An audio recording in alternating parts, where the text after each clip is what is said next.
Ayo, assalamualaikum warahmatullahi wabarakatuh. Nih balik lagi bersama Aksa Nation. Kita akan wisata religi bersama Disparekraf DKI Jakarta.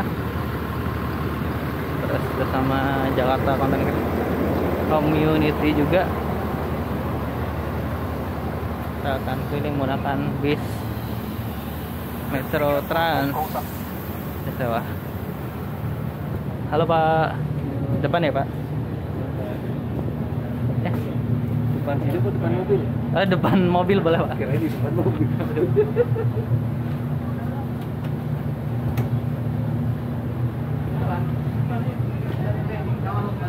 Bang Gatan, depan dong. Mana Pak? Ini. Ntar ketinggalan.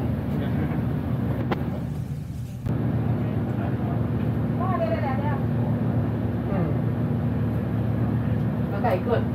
Enggak, itu mau pilih gadis ke apa tuh acara di mobil ini. Bisa kedengeran ya? Tengah dua nggak apa-apa. Aku tengah aja kali ya? Tengah aja boleh di tengah. Oh iya boleh. Oke, kalau udah semua, ada yang ketinggalan nggak nih? Ya ada kan? Total semua berapa? Ya, kalau total sama semuanya.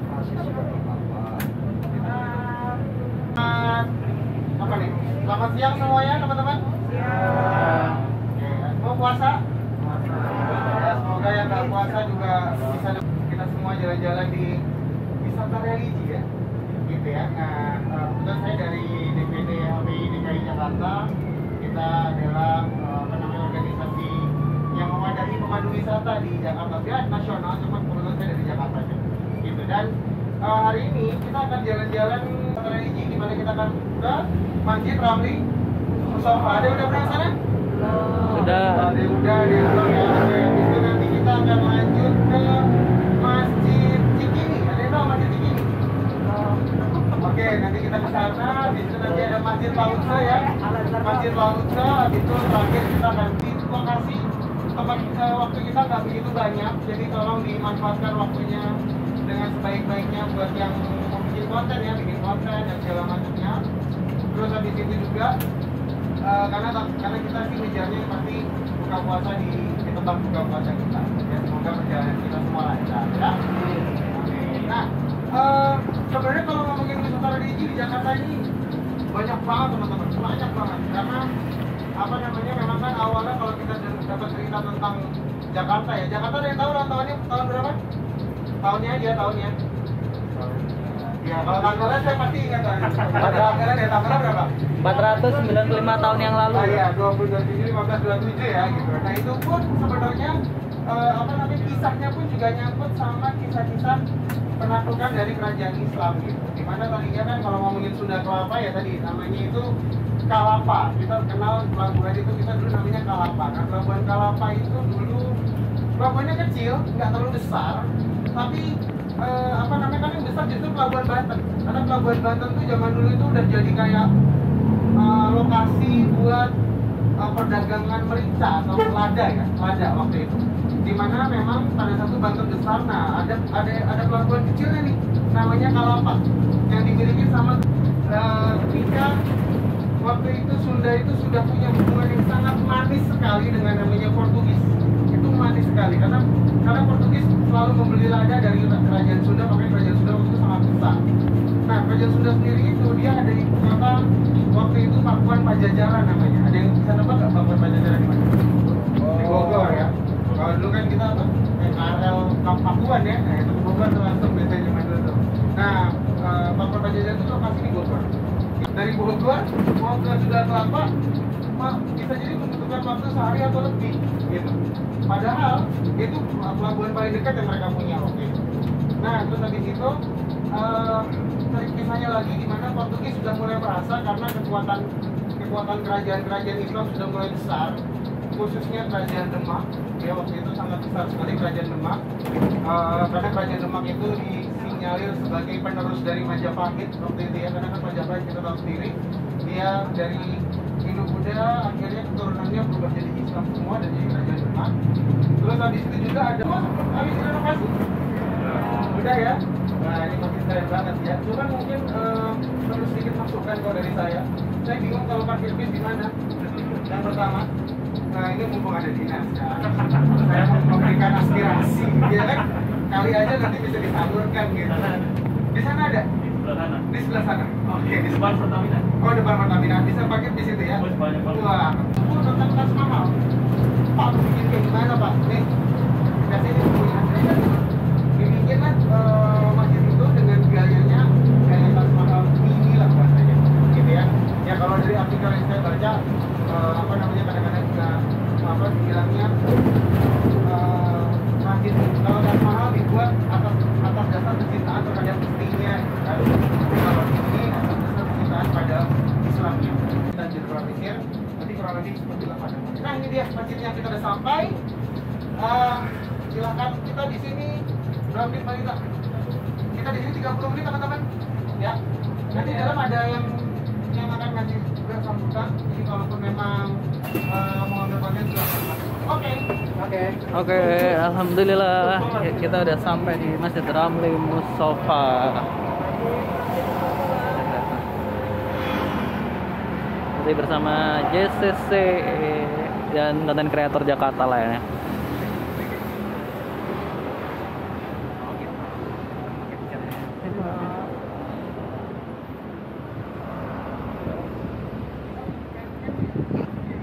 Panas, positive people kita neduh lah ya.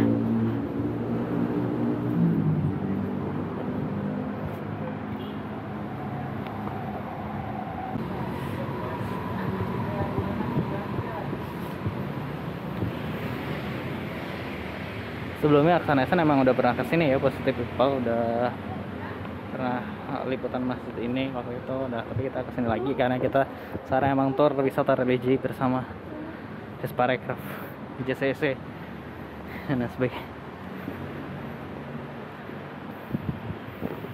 Assalamualaikum.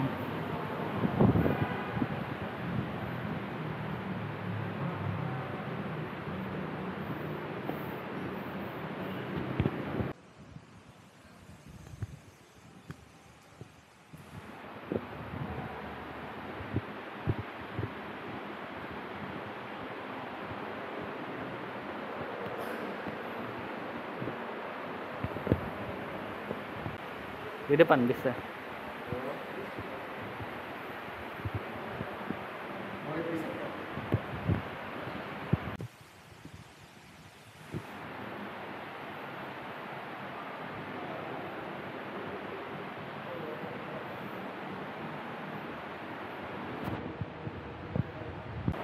panas banget tuh. Ya. Oh, pas the people ini masjid dengan arsitektur ala Taj Mahal India gitu ya. Mantap banget.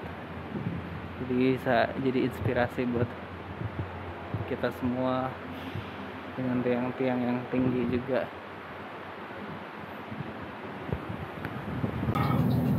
Wanita, kita punya waktu berapa menit, wanita?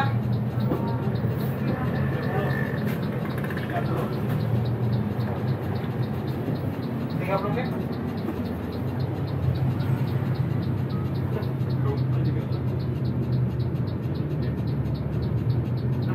Masjid Iqbal, kita akan ke masjid kedua yaitu Masjid Lao Tse.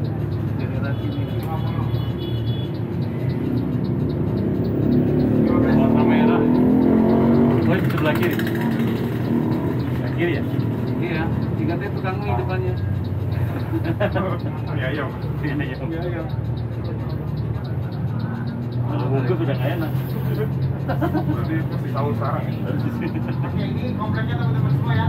Ya. Nah, kita nanti balik bis lagi jam 3.20. Jadi mendingan nanti kita kumpul dulu bentar ya, Saya jelasin nanti biar kemana-mananya. Nanti habis itu baru bisa ngambil konten, nggak apa-apa ya. Ini udah masa belum ya? Jangan di depan banget. Masih gini ya, Biar nanti bisa kita ngambil sama gambar. di sini ya. Yuk, kita Ini udah kita masjid kedua.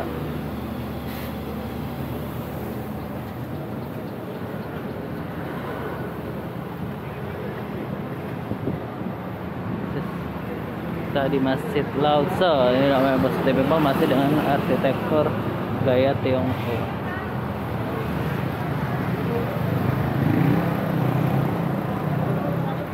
Masih dalam wisata religi bersama Ramadan di Jakarta.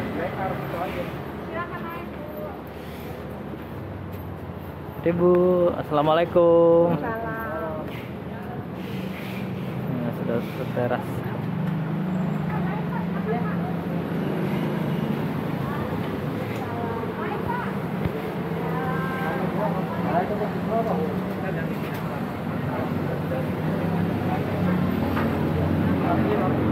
Gaya Tionghoa terasa banget.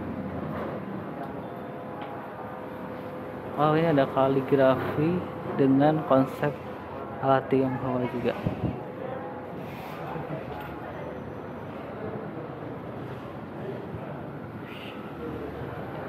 Ini baru pertama kalinya nih kalau pas di People gua ke Masjid Lao-Tse ini.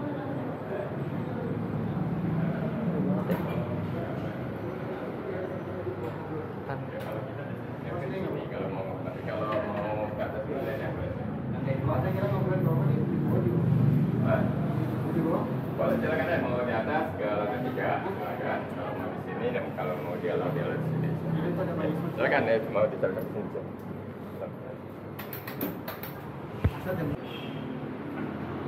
Wow, ini ada data para mu'alaf yang udah syahadat di Masjid Lao-Tse. Dari tahun 1997 ada 2027 orang. 2011 nggak ada datanya terus.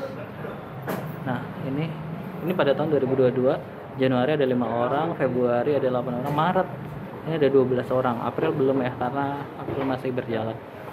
Wah, kebanyakan adalah 99% adalah mu'alaf yang syahadat di sini adalah mereka orang Tionghoa gitu. Ini yang sini. Kalau sejarah Masjid Lao-Tse ini panjang ya, kita bisa search di internet. Intinya ini dulu awalnya adalah untuk wadah masyarakat Tionghoa yang ingin mengenal Islam.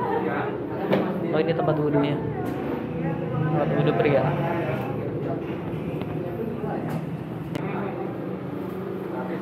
Kita masuk dulu ya, bisa salah satu rumah sama. Oke, sambil di luar. Iya. Di mana? Di luar. Kita nimba ilmu dulu. Stay people lah. Karena kalau nimba sumur capek. Puasa-puasa.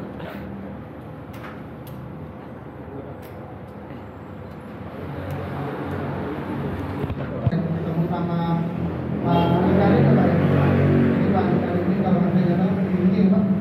Ini dari Masjid Lao-Tse ini.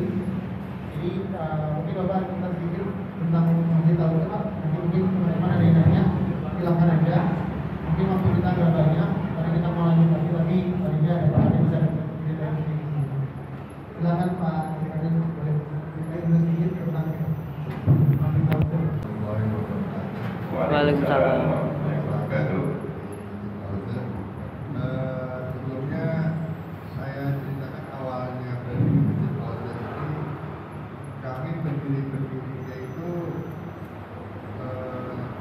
adalah tokoh-tokoh pemuluhan, karena kami melihat satu etnis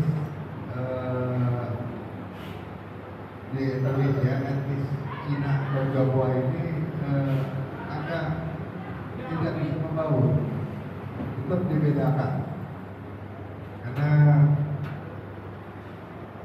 zaman dulu itu waktu zaman Oke, Pak. baru itu etnis Tionghoa itu etnis Cina itu ditandai KTP-nya ditandai. Kayak saya KTP ada tanda. Tandanya di KTP nomor adalah ada huruf A. Lalu kita protes karena dirubah, huruf A-nya hilang, diganti angka 0. Jadi kalau angka 0 itu keturunan Cina. Kalau angkanya 1 dibumi. Itu di KTP. Itu tahun 80 sampai 60-an masih. Itu tandanya. Nah, kita protes. Akhirnya kita coba melihat beberapa masalah orang Jawa ini kayak dia lahir 7 turunan lahir di Indonesia, tetap aja dianggap Cina. Orang Arab baru datang dari Yaman, nggak bisa ngomong Indonesia, itu diciptakan, diterima, dianggap orang Indonesia. Kenapa? Karena agama. Nah, orang Jawa ini ya, dia sudah minoritas, masuk agama minoritas, ini masalah. Orang Arab dia minoritas, masuk agama mayoritas, tidak ada masalah. Nah ini yang jadi karena dia seperti itu, lalu beberapa pendirinya itu ada tokoh-tokoh Islam sebetulnya, orang Jawanya, orang Cina itu tokoh Islam. Itu ada dari Muhammadiyah, dari Nahdlatul Ulama, dari Nawasiyah, dari Tawi, dan macam-macam. Itu memutuskan mendirikan Yayasan Haji Karibui. Kenapa namanya Haji Karibui? Karena Haji Karibui ini keturunan Jawa, keturunan Cina. Dia itu pejuang, ikut perang lawan Belanda, lawan Jepang. Dia beragama Islam, dia tokoh Muhammadiyah, Guntur Muhammadiyah 20. Beliau yang mengawinkan Bung Karno dengan Fatmawati, kawan baik Bung Karno, dan pengusaha sukses. Dia yang punya BCA, Bank Sentral Asia, pendirinya, dan banyak pabrik kaos di YouTube ada, masih ada sejarah dan banyak lain. Dia pengusaha sukses. Makanya setelah meninggal kawan-kawannya mengusulkan membuat yayasan nama beliau. Karena tujuannya untuk menciptakan karibui baru. Orang Jawa itu harus mempunyai rasa nasionalisme tinggi dan beragama yang benar dan mempunyai usaha yang sukses. Nah ini yang susah dari usaha sukses. Saya rasa tujuan mendirikan masjid ini adalah itu. Lalu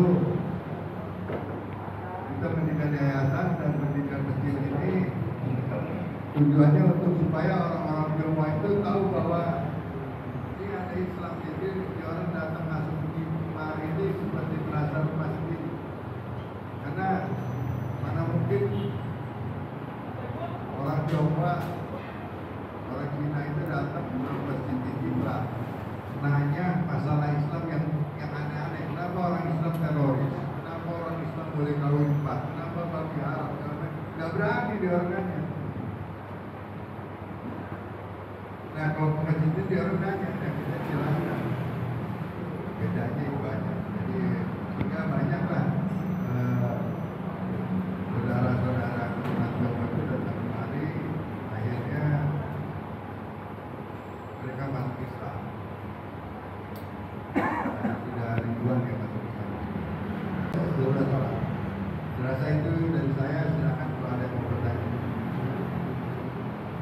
Terima kasih Pak atas informasinya. Nanti itu teman-teman, silakan ada yang mau nanya. Assalamualaikum warahmatullahi wabarakatuh. Pak, saya mau bertanya. Sebenarnya kan kalau nama saya Aksa, Pak. Nah, saya ingin bertanya. Kan kalau agama leluhur dari etnis Tionghoa kan sebenarnya mengakar kuat juga di generasinya. Terus dari ribuan orang, dan di sini juga banyak ribuan orang Tionghoa yang masuk Islam di sini. Sebenarnya mereka akhirnya memutuskan Islam selain hidayah, itu alasannya tuh kebanyakan seperti apa sih, Pak? Apa yang membuat mereka tertarik dengan Islam gitu? Mungkin ada cerita yang menarik gitu. Terima kasih, Pak. Saya rasa alasannya macam-macam. Ada yang karena kawin, ada yang karena pergaulan, dan ada yang memang belajar, yang mencari. Seperti ayah saya, Pak Karim ini memang belajar. Dia dulu beragama Buddha, dia benar-benar mendalami Buddha sampai dia belajar akhirnya belajar masuk Kristen, akhirnya Islam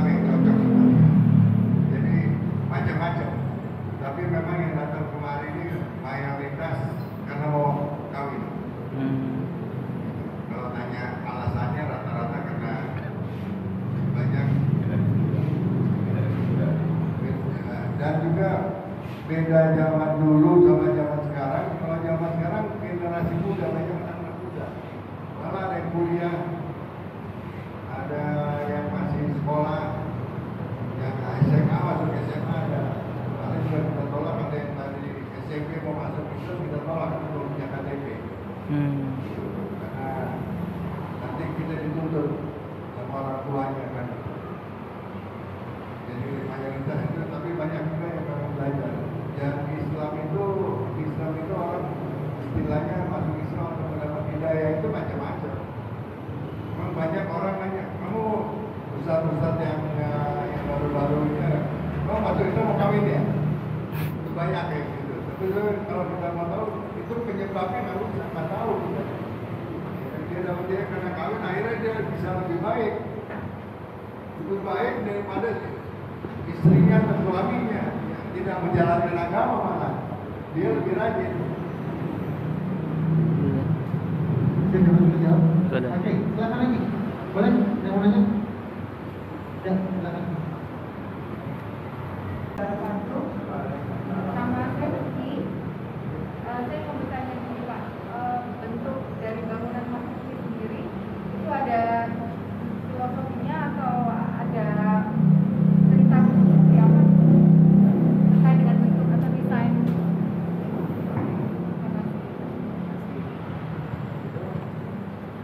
Saya tahun 91 itu pergi ke Cina.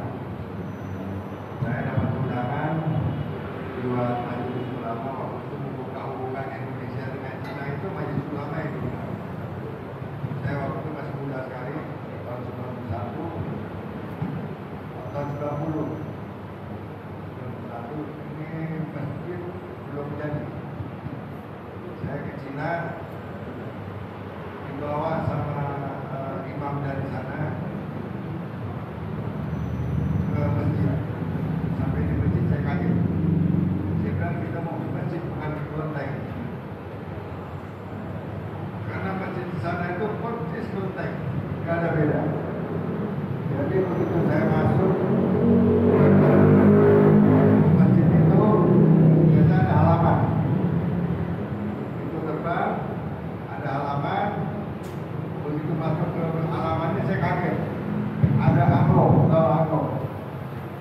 Tempat taruh tumpah. Kalau di kelenteng-kelenteng di dekat kelenteng ada taruh tumpah itu angklung namanya. Itu kalau 10 orang gandeng. Misalnya 10 orang bergandeng itu berusaha. Udah kaget saya. Dalam hati saya walaupun saya Cina, asal Cina nih, ya kan. Begitu masuk ke dalam masjid, saya kaget lagi. Di pinggir ini nih dipasangin hiyo, atau hiyo tumpah. Akhirnya mulut saya nggak betah juga, kita nanya juga sama imamnya. Ini kenapa pakai tumpah? Saya bilang. Dalam hati saya dasar Cina pakai hiyo juga, gitu kan gitu. Dia bilang begini, ini musim dingin, ini lembab, karpetnya lembab bau.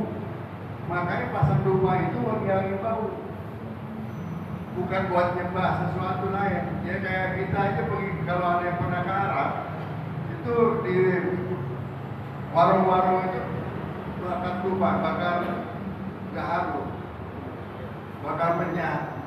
Itu buat wangi-wangian. Kalau kita bakar menyan buat panggil setan, kan bedanya itu, niatnya aja beda. Nah di Cina juga itu dia pasang itu tumpah itu buat wangi-wangian, bukan buat nyembah sesuatu. Oh gitu. Lalu saya tanya, itu anglo buat apa?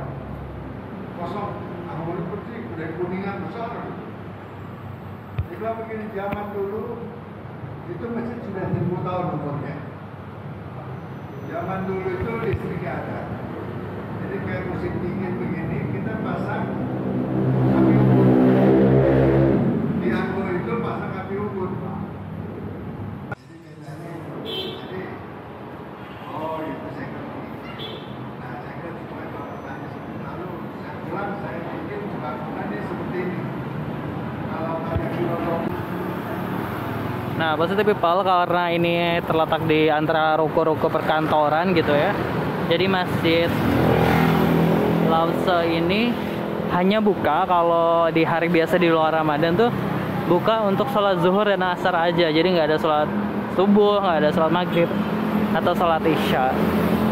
Terus kalau Ramadan ini katanya sih ada ininya juga, bukbernya gitu. Nah, udah sekian sedikit lah cerita dari Masjid Lao Tse di Jakarta Pusat. Kita akan explore lagi masih bersama Jakarta Content Creator Community. Masya Allah udah asar. Terus katanya ini ada mie ayam enak nih. Oh, ini ada azan asar.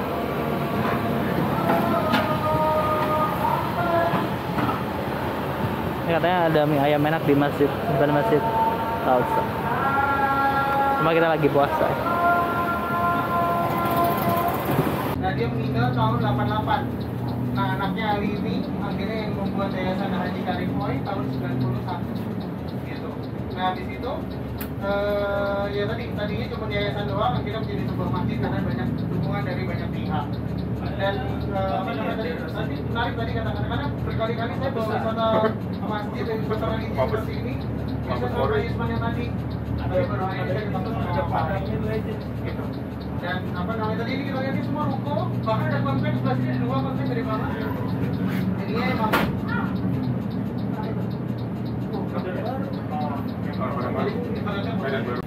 kita di sini sampai kasih tahu. Oh ya.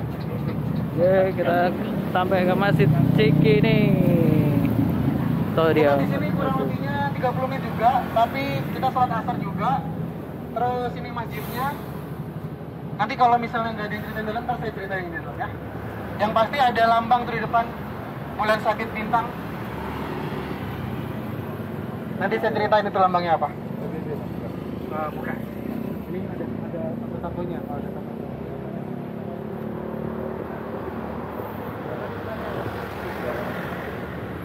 Tahun 1932. Iya. Ini 1932 sama Haji Abdul Salim.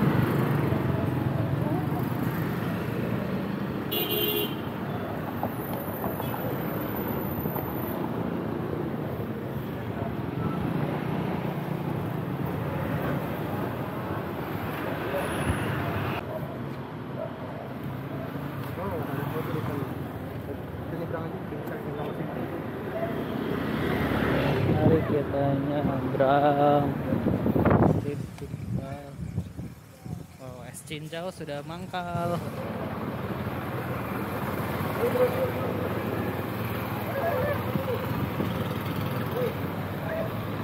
Masjidnya.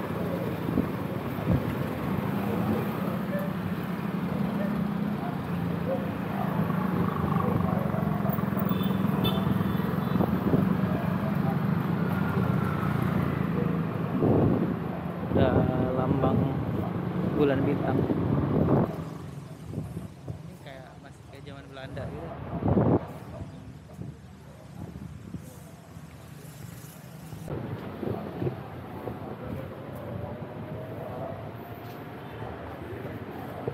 Berpakaian topi dan sokman ya.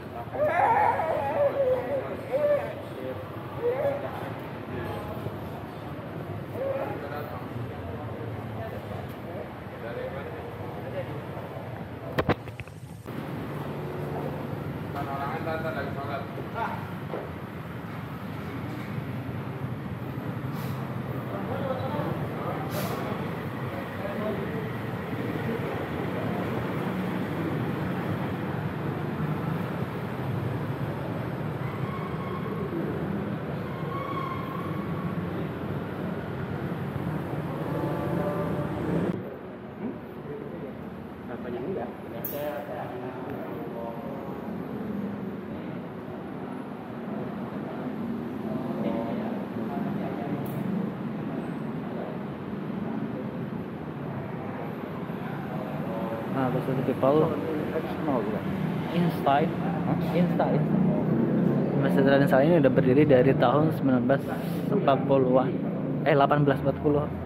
Di salah satu masjid tertua. Sekarang kita mencoba naik ke atas juga. Di atas ada apa, seperti apa. Tangga kayunya etnik.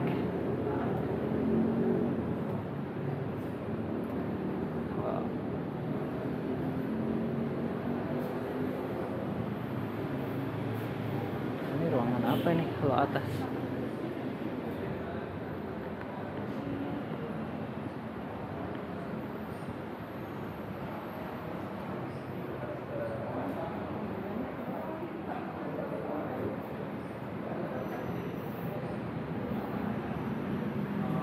Ini salah satu masjid bersejarah yang ada di Jakarta. Saya takut masih berhenti pelan-pelan. Again.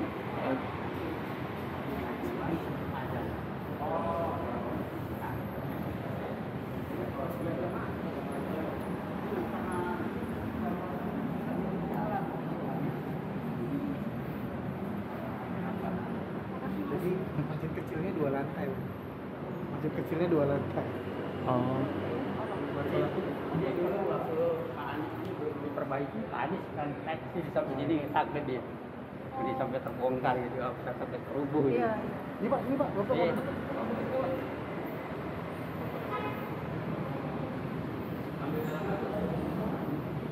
Kita nggak apa.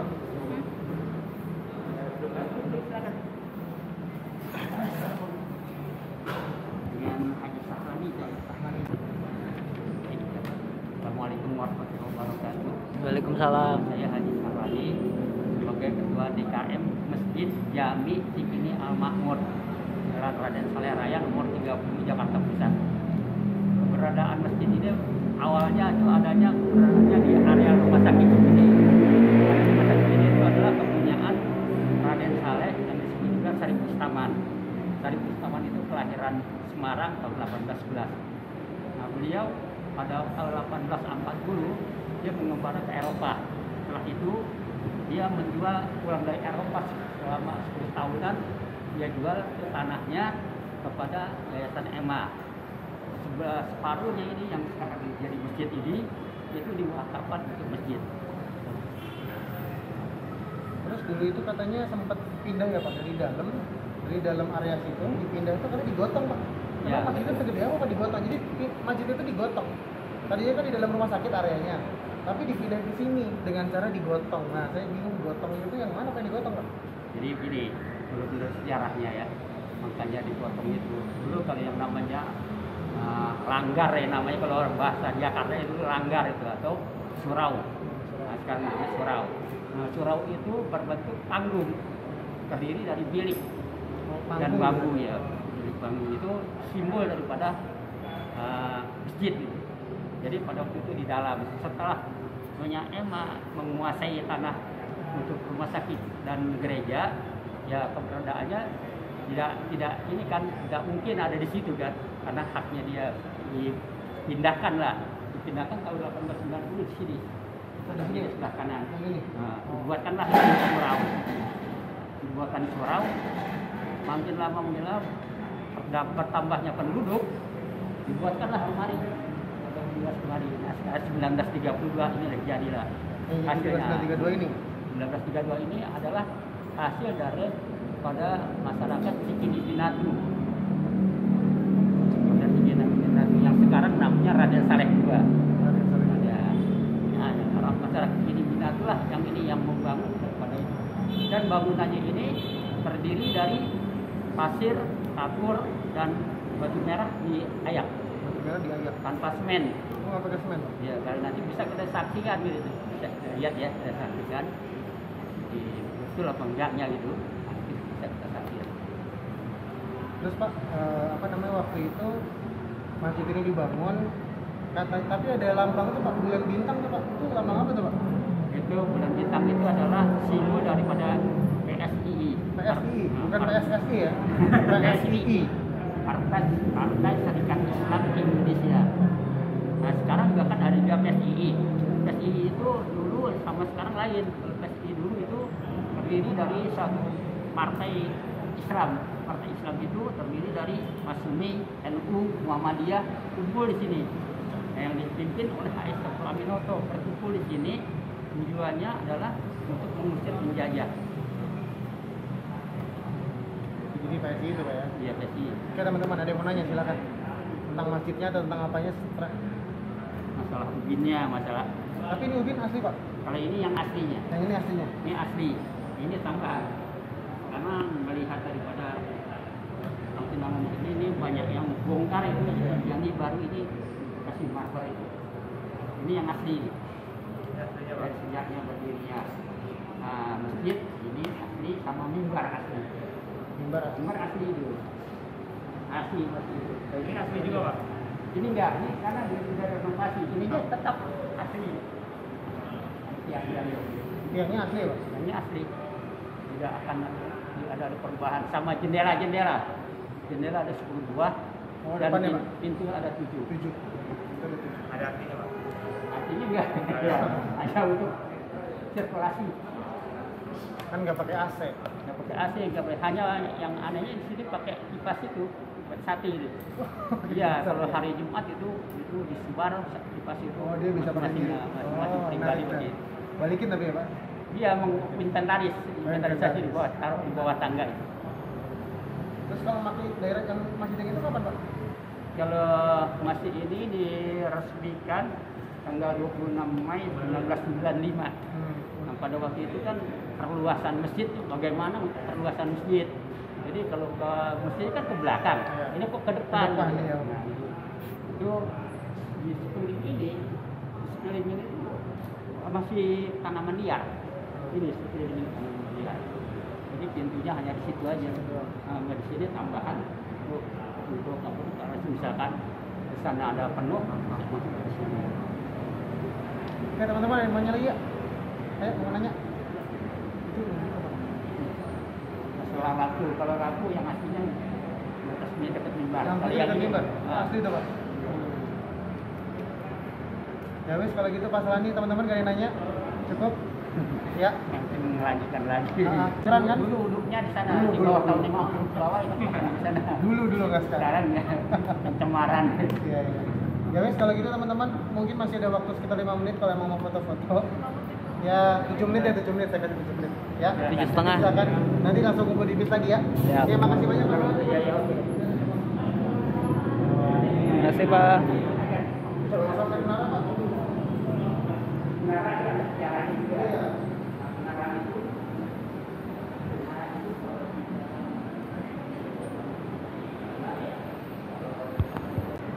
Menara kelihatan.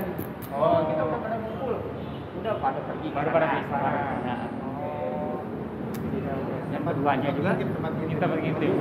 keduanya juga kalau ibaratnya waktu sudah kurang 5 menit mau zuhur apa mau asar apa mau maghrib muajinya naik ke atas. Terus azan Kecorong ya? corong. Kecorong ya? Kecorong. Hanya corongnya ini yang Ya, Bos The People, ini sedikit singkat dari Masjid Raden Saleh Cikini. Let's go, kita akan explore kemana lagi. Ikuti terus bersama Aksa Nation YouTube channel wisata religi. Nah, menaranya.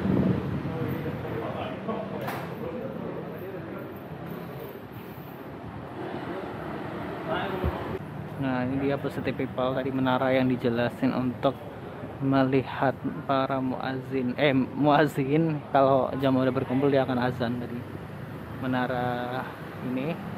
Wow, dari bangunannya aja udah terlihat menara tua ya, zaman dahulu. Oke, lanjut lagi.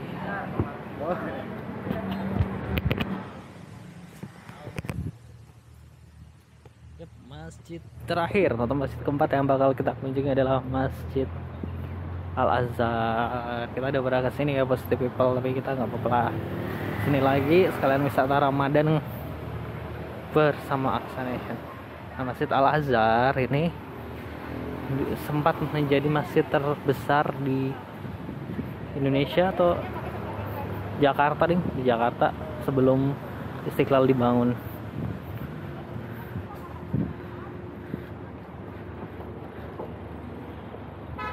Kita lewat belakang ya, kita nggak lewat depan.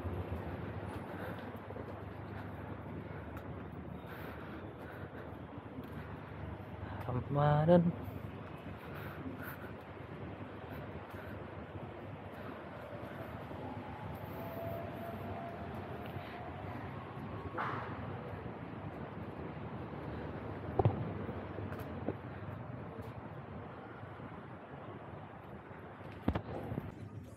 Rame ya hari ini, kayak ada event atau agenda apa. Nah.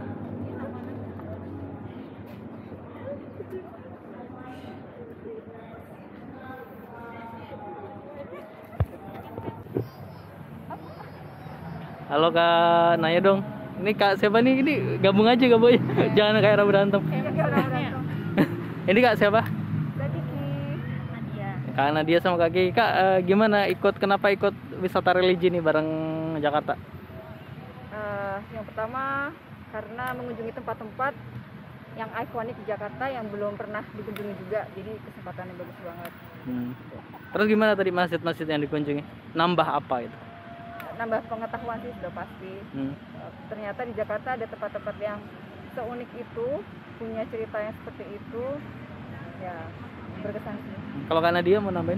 Sama kayak Kak Kiki aja deh. di kelasnya suka nyontek ya sama Ana. Oke. Makasih ya Kak ya. Ngomong. Terima kasih. Sama-sama. Makasih. Siap.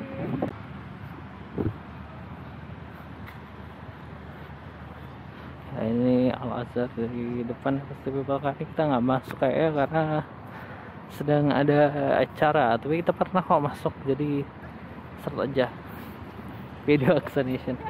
Oh ini di sini ada kurma juga di depan halamannya. Nggak tahu nih kurmanya berbuah nggak sih dia?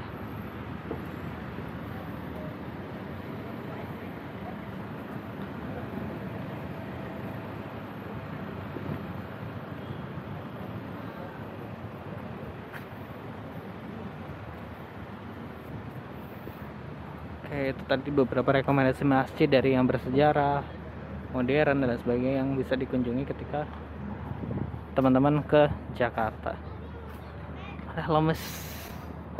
Assalamualaikum.